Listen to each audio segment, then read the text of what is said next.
Supreme court সচিবালয় অধ্যাদেশ হোক বা সুপ্রিম কোর্ট সচিবালয় একটা আইন হোক, সুপ্রিম কোর্টের একটা পৃথক সচিবালয় থাকুক, এই আকাঙ্ক্ষা বাংলাদেশের নাগরিক সমাজের মনে গত 20-30 বছর যাবৎ আছে। এটা নিয়ে আলোচিত হচ্ছে। অনেক পলিটিক্যাল পার্টি অনেক আশ্বাস দিয়েছেন, অনেক কিছু বলেছেন, কিন্তু আলটিমেটলি আমরা এখন একটা ভালো জায়গায় আসতে পেরেছি।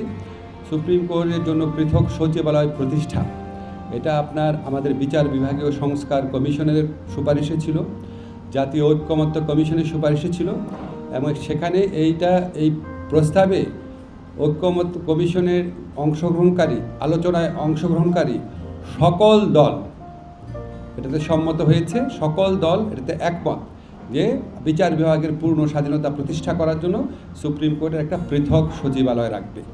তো পৃথক সচিবালয়ের একটা আইনের নীতিগত অনুমোদন আমরা এর আগে একটা উপদেষ্টা পরিষদের মিটিংয়ে করেছিলাম।